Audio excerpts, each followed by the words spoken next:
To go from 30 to 10% body fat, you need to change these 7 habits. I went from this to this in 97 days just by changing the habits that were keeping me fat. And I'm not talking about spending 3 hours in the gym or running on a treadmill until your knees buckle. Look, 2 years ago, I was 234 pounds with testosterone levels lower than my mother's. Not even kidding. She had a higher T than me at one point. I had a binge eating disorder. I was literally depressed, but I changed 7 daily habits and I dropped 28 pounds while building muscle. These same habits helped over 100 clients of mine do the exact same thing. So if you clicked on this video, I'm guessing you've probably tried everything. Meal plans, intense workouts, but the results just don't turn heads like you expected. Instead of being called jacked, you probably just get called big, which is basically the fitness equivalent of having a great personality. But here's what nobody tells you. The habits keeping you fat aren't in the gym. They're in the things that you're already doing every single day without even thinking about them. So in this video, I'm breaking down these 7 daily habits that are so simple to change, it's gonna feel like cheating. I'll cover exactly why you are unknowingly making these mistakes, how they affect your fitness progress, and give you actionable steps to change them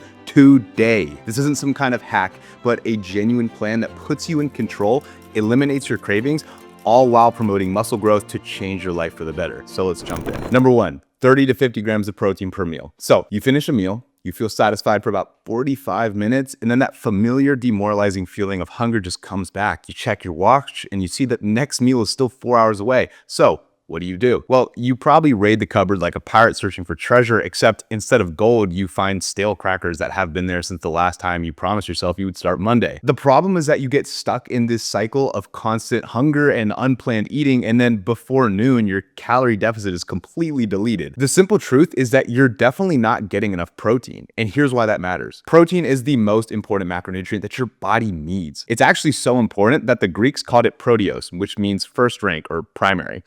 Why? Well, protein is critical for building muscle. Without it, you never actually see any growth. But secondarily, it's also really satiating. So you're actually gonna feel fuller, but for longer. In fact, you've never heard of someone getting fat from eating just protein. Nobody has ever been like, man, I really overdid it on the canned tuna last night. And there's a reason for that. It's actually science, and it's called peptide YY, which naturally increases satiety, which is gonna make you feel fuller longer and puts you into an automatic calorie deficit. But here's the best part. Protein doesn't just fill you up. It makes your body work harder to process it. So let's do an example. If there is 374 calories in 8 ounces of chicken breast, then your body is going to spend roughly 20 to 30% of those just literally digesting that chicken breast. Basically, you only absorb 280 to 300 of those total calories. Now, 50 grams of protein per meal is the minimum or kind of what you're ideally looking for. I know it sounds scary to think that you need to hit your body weight in grams of protein per day, but let me break it down for you. 50 grams of protein is literally just 6 ounces of chicken or 8 ounces of steak. And if fish is your thing, then it's about 10 ounces of tuna. Or if all else fails, then literally 2 scoops of protein powder will have you covered. If you eat that 4 times per day, that's 200 grams. Quick, easy. The rule of thumb is simple: 1 gram per pound of body weight, unless you are significantly overweight, in which case then your protein target is actually 1 gram per pound of goal body weight. Meaning, let's say you're 250 pounds trying to get to 220, then 220 grams can be your goal. That just keeps things super simple across the board. But high protein meals aren't enough if you're skipping the gym because you're too tired after work, which brings me to habit number 2, which is gonna solve your entire consistency problem. Train in the morning, eat in the evening. Now, let me ask you this. Have you ever skipped a gym session just because you didn't feel like you had enough time, or maybe that you were unmotivated? This is super common. That friction point, the internal battle after a long day of work, that's what's going to be killing your consistency. You see, when you put off your workout until the evening, you create a time management issue and fight against your body's natural slowdown. Even worse, eating slows digestion, especially large high protein meals. It's that post-meal slump that you feel on Sunday that makes a nap just so inviting. And instead of training chest, you're going to be training your eyes to stay open. Even worse, that slump becomes a problem right before you need to be motivated. So instead of just skipping leg days, now you're skipping half of your weekly workouts. The answer to this is actually ridiculously simple. You might hate it at first, but training in the morning and eating in the evening will literally eliminate this entire slump. There's a reason why the most successful CEOs and high net worth individuals train first thing in the morning. They understand their friction points when it comes to time management. What I've noticed is that we are far more productive in the morning, training, working, just getting things done in general. You see, that early workout, it spikes dopamine and those feel-good endorphins that are gonna energize you throughout the day. So even if you are fasting, you'll still feel great by the time you get to work. I know what you're thinking, but Derek, I'm tired in the morning. Here's the truth. You're tired at 6 p.m. too. At least morning tiredness comes with a little bit of coffee and optimism. Evening tiredness comes with regret and the realization that you're probably just going to scroll Instagram for the next 90 minutes instead of hitting legs. That early workout spikes your dopamine and endorphins that are going to energize you throughout the day, and best of all, it means you kind of get to eat like a king in the afternoon or the evening. This is called intermittent fasting. And it's simply when you only allow yourself to eat during certain hours of the day. Most people use the 16 to 8 fasting method, which just means that you're fasting for 16 hours and eating for 8. It is extremely simple to follow, and it's also the one where I've seen the best results. And here's why this genuinely matters for fat loss. When you're fasted, your insulin levels drop, which allows your body to access more fat for energy. But more importantly, compressing that time window when you're supposed to be eating makes it nearly impossible to overeat. You're naturally in a calorie deficit without actually tracking a single calorie. Now, I know eating before a workout is going to give you that added boost, but if you want to be fasted, just have a cup of coffee, black of course, or you can do what I do and just have some pre-workout. Keep in mind, it will take some time for your body to adjust to this rhythm, and you might feel a little bit tired for a day or two, but the great thing about the human body is just how adaptable it is. So with that, your consistency problem is solved, but here's the catch. Even a great gym session is roughly only an hour of your day on average. So what are you doing the other 15 that you're awake to maximize your fat loss? That's where this next habit comes in, which is to turn your daily routine into a fat burning system. Habit number 3, non-training calories. Okay, so you've hit the gym, you've increased your protein intake, but your fat loss still feels a little bit slow. Here's the problem. Your non-exercise activity thermogenesis, which is also known as your NEAT, is all of the calories that you burn outside of the gym, and it's definitely too low. Basically, you're trying to outtrain a sedentary lifestyle, and this is where tracking steps is going to become a game changer for you. While the average person aims for 10,000 a day, which is what scientists literally call the bare minimum, adding an extra few is just exactly what you need. I mean, 5,000 additional steps to be exact can make all of the difference in the world. I know that walking seems like low effort, right? But the science shows that it actually targets fat stores more than high intensity options like running. This is because the more intense the workout, the more your body is going to turn to glycogen stores, which is your body's battery storage from all of those carbohydrates that you love to consume. So while running burns calories, it also burns your knees and your will to live. Best of all, it's better to just walk 6 days a week than deal with knee pain or muscle stiffness from running. Walking is also super beneficial for your heart health, so you don't actually risk any blood clots, not to mention the mental health and stress reducing benefits, except your therapist is kind of your sidewalk and never asks you how you feel. But going from 10 to 15,000 steps, it does seem like a real challenge for a lot of people. It actually isn't though, when you realize just how many times per day you are standing or walking. The easiest way to hit 15,000 steps is just walk during calls, park farther away, maybe add a 5 to 10 minute walk after each meal, or even better yet, eat while walking. These will easily add up to an extra 5 to 7,000 steps without you even thinking about it. Now, I'm not telling you to hit 15,000 steps today after you watch this video, but just gradually increasing it day by day means that in a few weeks, 15,000 steps is going to feel like another day in the office. I mean, it could take a while, but each step over 10K is extra fat that you are burning. And what makes this crazy is that you don't even realize you are working out. That's the cheat code if there ever was one. And I will add one more point to this.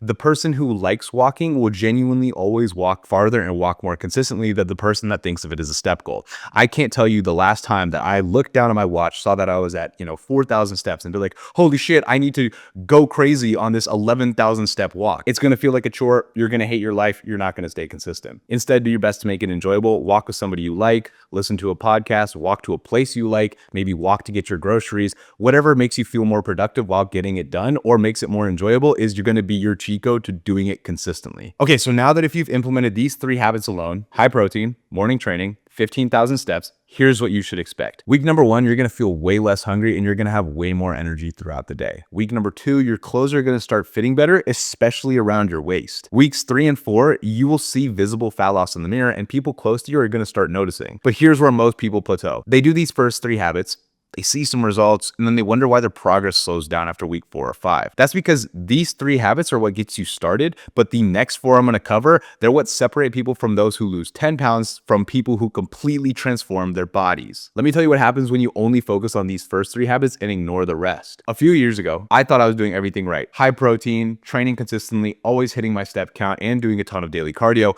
but I was exhausted all the time. My lifts were getting weaker, and after week 5, my progress literally completely stalled. That's when I realized you can't train bad recovery. So these next 4 habits are what you do in your daily life outside of your training and nutrition. And if you want to break through that week 5 plateau and keep losing fat all the way to your goal, keep watching. Habit number 4. Stop neglecting sleep. Remember when I told you that my testosterone was 150? The biggest factor was overtraining on 4 to 6 hours of broken sleep. My body literally couldn't recover, and my hormones paid the price. Now, when I committed to 8 hours every night, my testosterone levels literally started climbing within the weeks. I want to ask you this. Do you find yourself feeling mentally foggy, maybe fighting intense sugar cravings, and a big lack of willpower later in the afternoon? This is because you are neglecting the most critical part of recovery: sleep.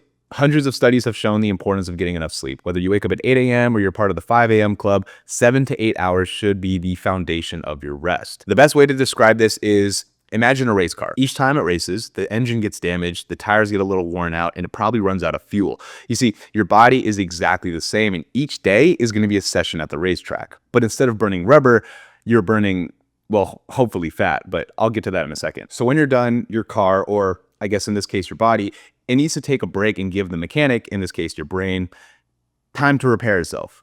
If you don't give it enough time, then you will be like a broken car trying to race. Now, I get it. I try to optimize every hour of the day and prioritize productivity, so I won't be forcing you to sleep for 8 hours, but 7 is the minimum of what I recommend to anyone who asks. It gives the brain enough time to do its job. Now, aside from recovery, a lack of sleep is killing the most important muscle building hormone, which is testosterone. In fact, you can reduce your testosterone by up to 30% without getting enough sleep, and this is the reason for mental fogginess that clouds your thinking during the day or makes you crave a nap in the afternoon. You see, 2 years ago, I didn't get enough sleep. The results were critically low testosterone levels, 150 to be exact. That's lower than 70-year-old patients. In fact, my mom does hormone therapy, so at that time she even had a higher testosterone level than me, which is not something that I'm proud to be admitting on the internet. Besides the case, once I stopped pissing around at night, literally and figuratively, I got my 7 to 8 hours.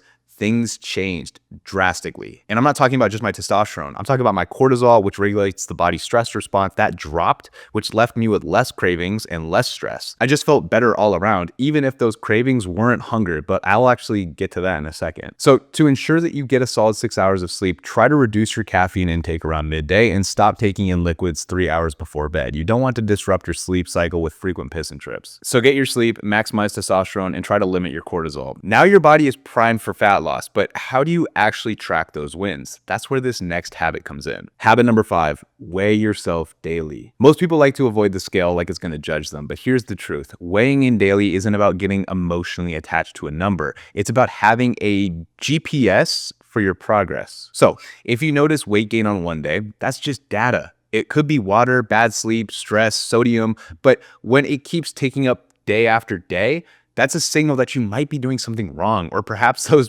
protein bars are not as low in calories as you think. You see, what I've learned about weighing in every day is that it keeps me accountable. It sticks in the back of my mind, and this affects my daily choices. Daily weighing gives you immediate feedback and keeps you honest. When you see positive results, even small ones, it's gonna boost your motivation. And then you can also identify and fix mistakes faster, which avoids weeks of wasted effort. Now, this is also super important, so here's what not to do. Don't weigh yourself at different times each day. Your weight can fluctuate 3 to 7 pounds just from water, food timing, and bathroom trips. So weigh yourself at the same time every morning, literally right after you use the bathroom. That is going to be your true baseline. But I cannot stress this enough.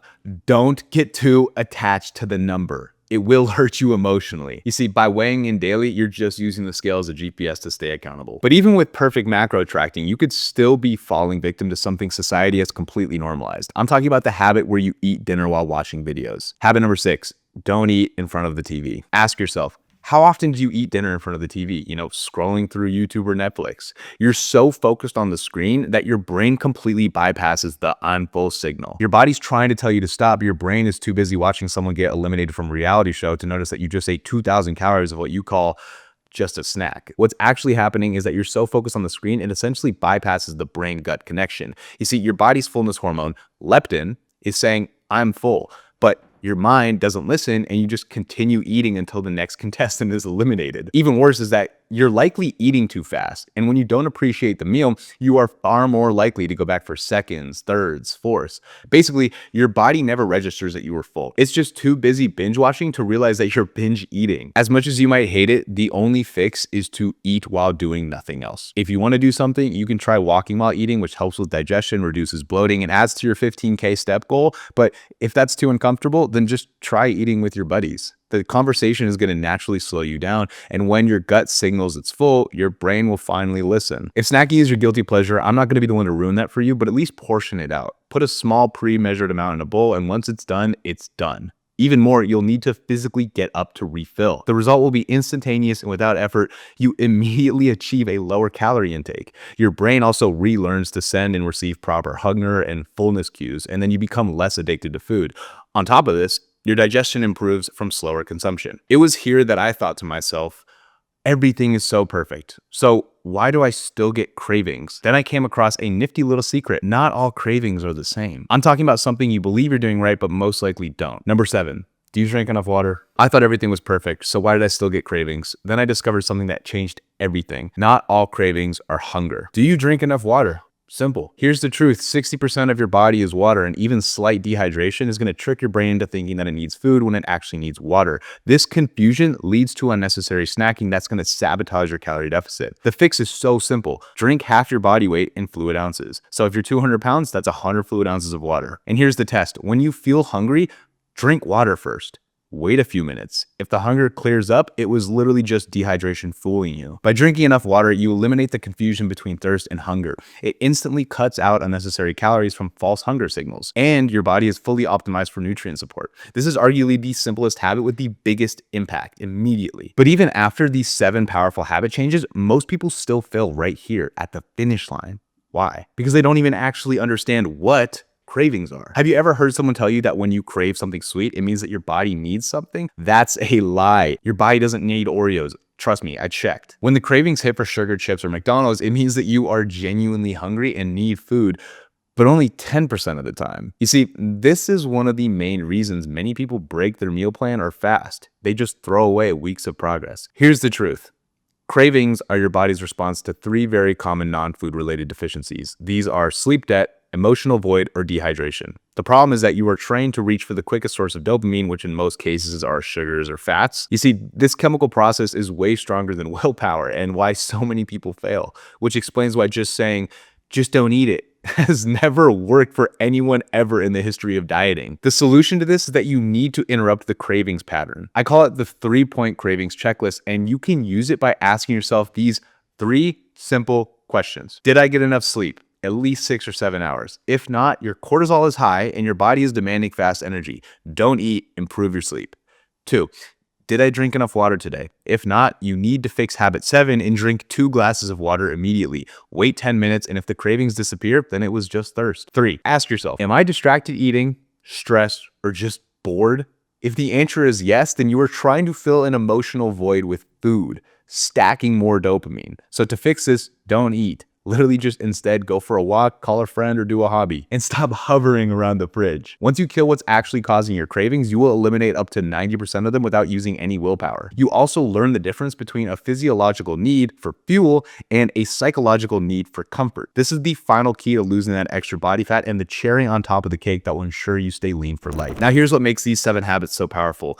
They compound. So when you eat more protein, you feel less hungry, so you will naturally eat less. When you train in the morning, you have more energy, so you walk more steps. When you sleep better, your cravings decrease, so you don't eat in front of the TV. Each habit makes the next one easier. That's why people who implement all 7 of these see results so much faster than those who only do 2 or 3. Starting today, you can put all of these habits into action. And if you stick with them for literally just 1 week, then you're going to start to notice fat loss. But here's where most people mess up. They try to change everything at once. Don't do that. Pick one habit from this video, lock it in for 7 days, and then once it starts to feel automatic, that's when you add in the next one. These habits aren't just for losing weight. They're made to make you feel sharper, stronger, and more control in your life. So just don't wait for Monday. Monday is the myth that we tell ourselves about feeling better after eating an entire pizza on Sunday. Start now. Stay consistent, and you're going to to see how much better you can really feel. If you want the exact blueprint that I used, the full recovery guide, the nutrition breakdown, and the workout program that took me from 234 to 206 pounds in 97 days, then click right here. This is the same system that I've used to help 100 others achieve their transformations. Remember, nothing changes if nothing changes. You are a direct result of your daily habits. Start by improving those, and then your physique will follow. Thanks for watching.